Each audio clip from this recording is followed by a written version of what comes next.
Dizer que ainda que estiver 2 ou 3 reunidos no nome dele, ele se faz presente. Então o papai está na casa ouvindo a minha e a tua adoração. Queria agradecer primeiramente a Deus por ter concedido essa oportunidade, né? Agradecer primeiramente a Deus por essa oportunidade. Agradecer ao meu primo pastor Val pelo convite, né? E a minha companheira, que foi o presente que Jesus me deu, de estar acompanhando aqui nessa noite, né? Para mim ganhar tempo, eu quero deixar uma palavra aqui que se encontra em 2 Samuel, o capítulo 9, que vai te falar a lealdade de Davi, né? Meus amados irmãos, a gente estamos numa minoria, mas não significa que Jesus não está na casa. É quarta-feira da vitória. Então receba o teu milagre nessa noite. A Bíblia vai falar que Deus também faz milagres em dias comuns. Nessa noite aqui eu não sei qual é o milagre que você vem buscar nessa noite, mas Deus, ele tem uma resposta. Amém, meus amados irmãos? Vai dizer assim, ó: certa ocasião Davi questionou a si mesmo: será que alguma pessoa da família de Saul ainda vive? Se houver, eu gostaria muito de encontrá-la e fazer algo de bom por essa pessoa, em memória da minha amizade por Jonathan. Então convocaram Ziba, um dos servos da família de Saul, para apresentar-se a Davi. E o rei indagou: tu és Ziba? E ele prontamente respondeu: teu servo, Senhor. O rei prosseguiu: resta alguém da casa de Saul a quem eu possa demonstrar minha lealdade diante de Deus? Ao que replicou Ziba: ainda o filho de Jonathan, aleijado. E o rei desejou saber onde ele se encontra agora. Diante do que Ziba lhe disse: na casa de Maquir, filho de Amiel, em Lodebar. Os irmãos podem se acelerar, glorificando e exaltando ao nome do Senhor, meus amados irmãos. Meus amados irmãos, ela é uma história bastante conhecida, que vai falar da vida de um menino que se chamava Mefibosete, que ele era neto do rei Saul, filho de Jonatas.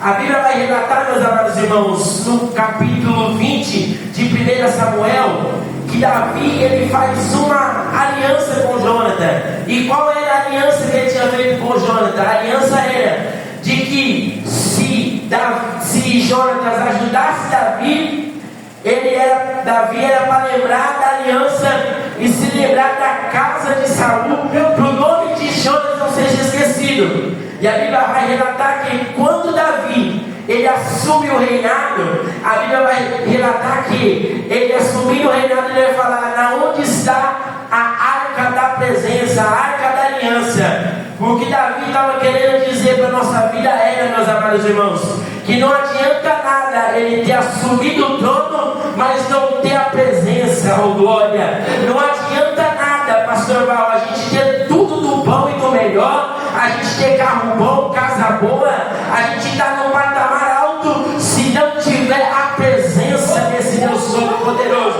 Não adianta de nada, meus amados irmãos, a gente canta bem, prega bem, se não tiver a presença, oh glória.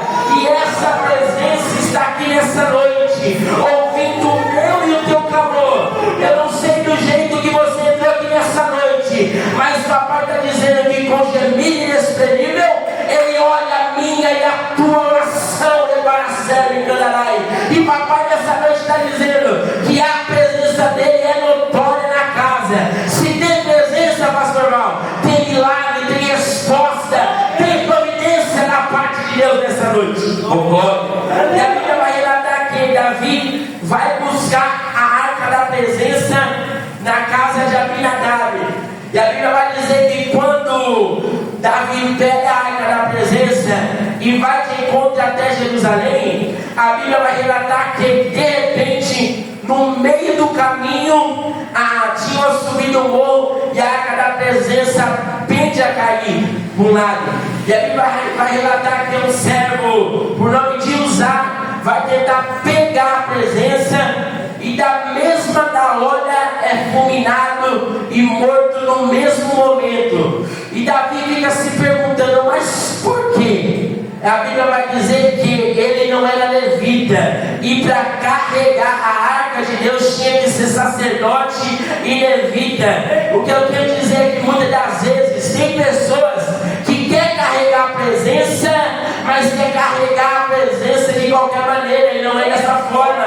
Muitas das vezes quer carregar a presença fazendo tudo errado, fazendo as coisas escondido, e a presença de Deus não é dessa forma. A presença se carrega com ordem e decência.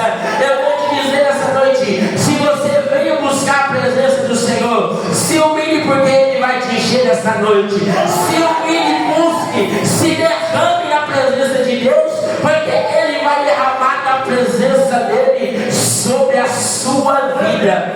E a Bíblia vai relatar que Davi deixa a arca da presença na casa de Obed-edom. Obed-edom era um músico da casa do Senhor. E a Bíblia vai relatar que antes da presença chegar na casa de Obed-edom, a Bíblia vai dizer que a casa de Obed-edom ela não prosperava, ela não ia para frente. A casa de Obed-edom não era muitas das vezes reconhecida. Muitas das vezes a casa de Obed-edom muitos deixavam de lado, não era conhecida ou glória. Mas a Bíblia vai relatar que quando a presença de Deus chegou na casa de Obed-edom, as coisas começaram a mudar de lugar, oh glória.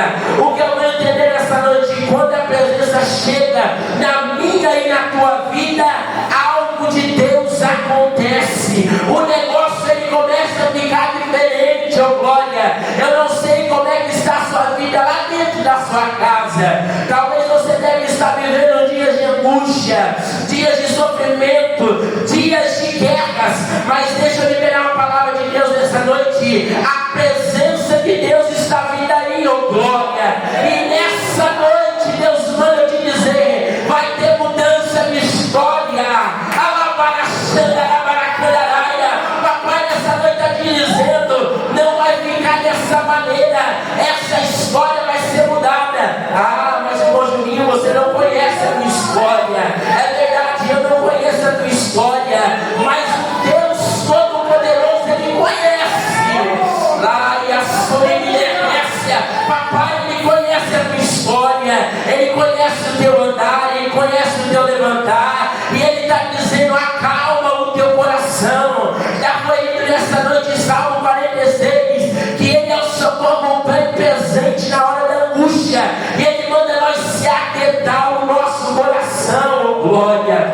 E a Bíblia de Deus vai dizer que quando a presença de Deus chegou na casa de Obed-edom, as coisas começaram a mudar, algo começou a prosperar na casa de Obed-edom. E o que era, meu irmão? Obed-edom tinha referência pela presença, porque não adianta nada Deus chegar dentro do nosso lar, chegar na nossa vida e a gente não ter referência. A presença de Deus ficou 20 anos na casa de Abinadab e não aconteceu nada, mas ela chegou 3 meses na casa de Obed-edom e mudou tudo, oh glória. Porque Obed-edom ele tinha um coração limpo, Obed-edom ele tinha um coração puro diante da presença de Deus. E a Bíblia vai dizer que quando a casa de Obed-edom ela começa a prosperar, a notícia chega até o rei Davi. E o rei Davi olha e fala: não, a gente vai ter que buscar a presença e trazer para Jerusalém, oh glória. E a Bíblia vai dizer que Davi pega a presença na casa de Jerusalém e traz pega a presença na casa de Obed-edom e traz para Jerusalém. E a Bíblia vai relatar que, irmão, chegando em Jerusalém, nos capítulos mais para frente, a Bíblia vai dizer que Davi, certa ocasião, no reinado, ele se lembra da aliança que ele tinha feito com Jonatas. E aqui que eu quero chegar nessa noite: Davi se lembrou da aliança. Sabe o que Davi estava querendo dizer para nós nessa noite? Que papai, ele se lembra da promessa que ele te prometeu, com glória. Papai, ele não se esqueceu da promessa que ele te fez. Talvez a circunstância que você está vivendo hoje, você olha para uma situação, olha para o outro,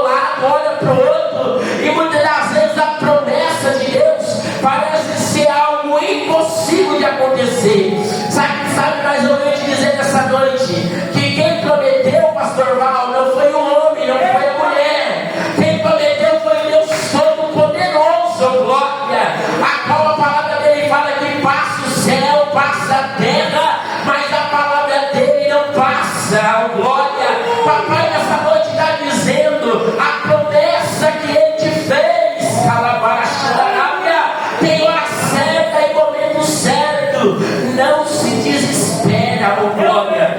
E a Bíblia vai falar desse jovem, meus amados irmãos. Mefibosete, ele era um menino que vivia no palácio. Ele tinha tudo do bom e do melhor até 5 anos de idade.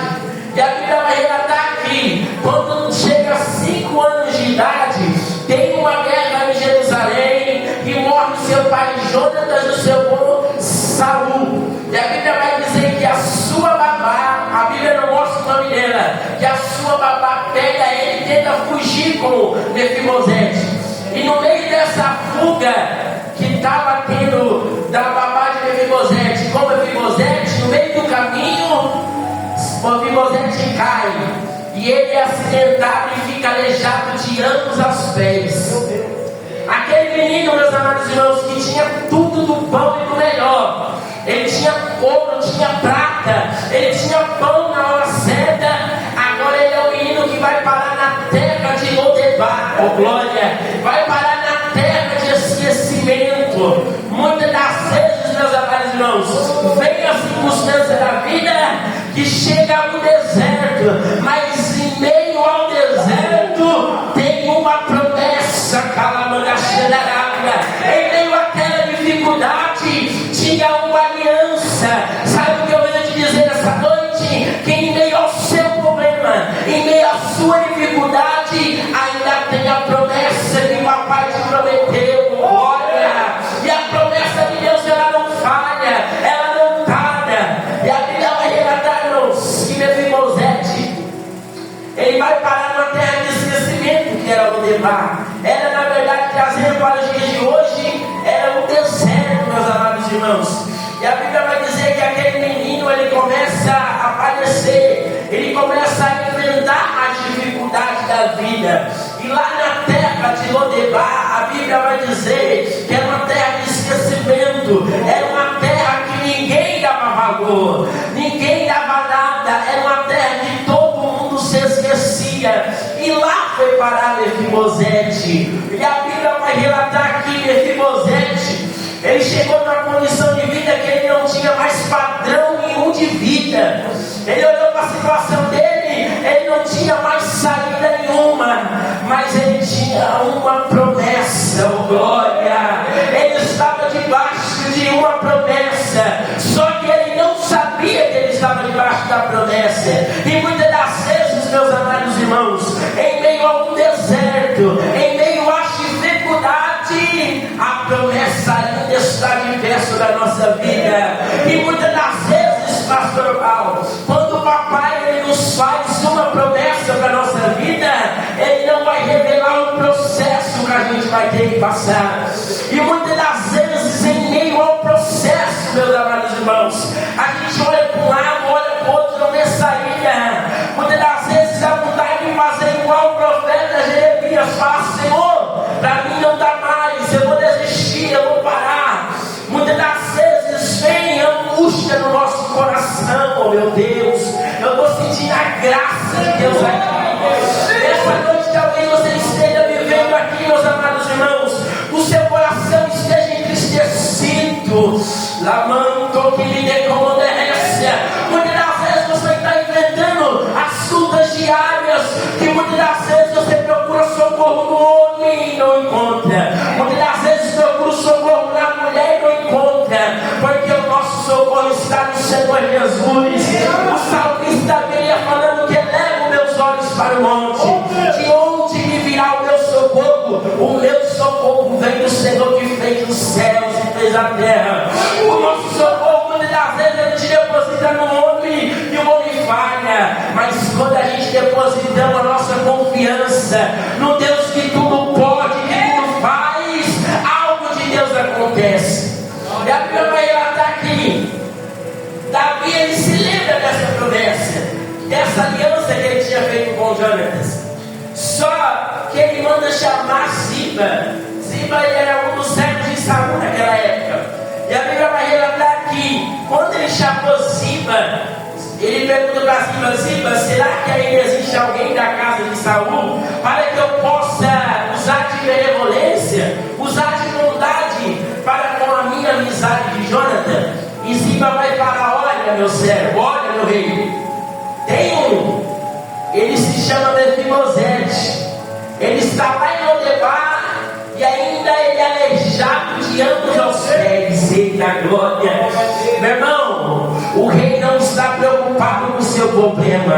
O rei não está preocupado com a sua circunstância. O rei não está preocupado com a deficiência. O rei está preocupado de se cumprir a aliança. Papai, nessa noite está te dizendo: não importa o teu problema, não importa o teu estado, não importa a sua circunstância. Papai está te chamando, levar a sério a praia. Papai, nessa noite está te chamando para restituir tudo aquilo que ele te perdeu. Ziba, falando que ele era aleijado de ambos aos pés, ele até pensou: eu falando que ele é aleijado, o rei vai deixar de lado, mas o rei não estava preocupado com isso. E muitas das vezes, meus amados irmãos, na nossa vida vai acontecer isso. Muitas das vezes alguém quer nos abençoar e o inimigo, ele, muitas das vezes, ele quer atrapalhar a bênção. Mas eu venho te dizer que a palavra de Deus diz que operando Deus, ninguém impedirá. Ninguém pode impedir a tua vitória. Ninguém pode impedir o jeito, a forma de Deus trabalhar no minha e na tua vida, meus amados irmãos. E a Bíblia vai falar que o rei manda chamar Mefibosete. Eita glória! E quando o pessoal vai pegar Mefibosete e traz para a presença do rei, ele vai, o Mefibosete, ele se encurva perante o rei e fala: Senhor, o Senhor me chamaste, eu sou teu servo, glória. E Davi vai dizer, a Bíblia vai dizer que Davi, olhando para ele, falou: olha, Mefibosete, tudo aquilo que era seu vai ser restituído, oh glória. As terras que eram do seu pai vai ser restituídas. Meus amados irmãos, sabe o que eu venho compreender com essa palavra? Quem olhava Mefibosete morando lá em Lodebar, jamais se ia imaginar que ele ia se assentar entre o rei, oh glória. Quem olhava Mefibosete lá na terra do esquecimento, jamais se imaginar que ele ia se assentar à mesa junto do rei. Quem sabe, meus amados irmãos, quem olha para você menospreza a tua história. Quem olha para você menospreza o teu momento. Mas eu vou te dizer, o rei está vindo aí, ele manda te chamar, oh glória. O rei está vindo aí, está se lembrando da promessa. Eita glória. E sabe aqueles amados irmãos, aquelas pessoas que lá no passado te humilhou, te menosprezou, hoje vai ter que te olhar sentando na mesa entre o rei, oh glória. E a Bíblia vai dizer que Mefibosete estava em Jerusalém. Jerusalém era um lugar de destaque. Um menino que não tinha padrão nenhum de vida, agora ele está em um lugar de destaque. Ei, meu irmão, Deus vai te colocar num lugar de destaque. Deus vai te colocar num lugar de destaque, para os outros verem olhar a promessa que ele tem sobre a sua vida. E a Bíblia vai dizer que Mefibosete, ele está na companhia do rei. Agora ele é um menino que estava todos os dias com o rei. Não era um dia, 2 dias, mas era todos os dias assentado na mesa. O rei não estava preocupado com a deficiência de Mefibosete, mas ele chamou para sentar junto com ele na mesa. Papai, nessa noite está mandando você se assentar junto com ele na mesa. Tem dupla honra para a tua vida, tem promessa cumprida para a tua vida e tem renovo da parte do céu chegando para a tua história. E com essa palavra aqui de promessa, meus amados irmãos, eu venho te dizer que muitas das vezes papai vem e faz a promessa, mas ele não vai revelar o processo. E essa passagem me faz lembrar uma certa vez que papai, ele olha para os discípulos e faz uma ordem. E quando o papai faz uma ordem, independente da circunstância, ele se responsabiliza por tudo aquilo que vai acontecer. E a Bíblia vai dizer que uma certa feita, quando Jesus fez uma ordem para os discípulos, passem para outra margem, a Bíblia vai relatar que no meio do caminho veio um forte vento, veio uma forte tempestade. Só que papai, ele estava na polpa do barco, dormindo sobre uma almofada. E eu fui pesquisar um pouco. Polpa do barco significa centro, oh glória. Em meio àquela tempestade toda, papai, ele estava no centro do barco. Ele ainda estava no controle da situação. E muitas das vezes acontece isso. O vento vem sobre a nossa vida, que a gente olha para um lado, olha para o outro e se apavora. Mas papai está na polpa do barco, ele está no controle. E se Jesus está no controle, o barco ele pode balançar para lá, pode balançar para cá, mas ele não afunda, porque Jesus está no barco, dormindo sobre uma almofada. Sabe esse vento que você está passando? Papai, ele está no controle da situação. Essa prova que você está passando, ele ainda está no controle da situação. E ele manda te dizer, se ele está no controle, talvez você pode olhar do seu ponto de vista e algo dá errado, mas isso não significa no ponto de vista de Deus deu errado também, oh glória. Muitas das vezes você olha para o seu problema e fala, Senhor, deu errado mais uma vez, mas no ponto de vista de Deus não deu errado não, é só questão de processo. Ei, meus amados irmãos, para propósito grande é processo grande, e para propósito pequeno é processo pequeno. Muitas das vezes você vai olhar para o seu processo e falar, meu Deus, é tão grande esse processo, é tão grande essa prova, é tão grande essa luta, mas eu venho te dizer, o propósito ele é maior do que o processo. Esse propósito que quando chegar na sua mão, ele vai ser maior do que esse processo, ele vai ser maior do que essa tempestade. E a Bíblia vai dizer que quando Jesus acalma a tempestade, houve grande bonança. Quanto maior for a luta, maior for a tempestade, maior vai ser a vitória de Deus quando chegar na tua mão, maior vai ser a providência de Deus quando chegar na tua vida. Amém, meus amados irmãos? Que os irmãos possam guardar essa palavra no seu coração. Independente da circunstância, ainda tem a promessa de Deus sobre a sua vida. Glória. Ainda tem a promessa de Deus sobre a sua vida. Descansa no teu coração, porque o processo é grande, mas a promessa é maior. A dificuldade é grande, mas a promessa, a providência de Deus, ela é maior sobre a minha e a tua vida. Amém, meus amados irmãos? Os irmãos possam guardar essa humilde palavra no seu coração. Que Deus abençoe, pastor Mal, pelo convite, em nome